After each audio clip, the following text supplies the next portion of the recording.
Good morning, ladies and gentlemen. Welcome to the Monday Morning Minute. It is May 18th, 2020. Stocks were bad last week. Bonds were good last week.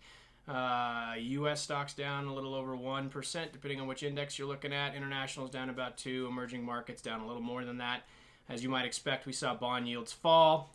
So in periods of volatility, things are acting as they should. Stocks bad, bonds good. Starting this week, it looks like it might be the opposite, but we'll just have to wait and see. As far as data points are concerned, today and tomorrow, we are getting housing data. Pretty important, I think, because we haven't gotten a whole lot of information on that in the last month. So big news there.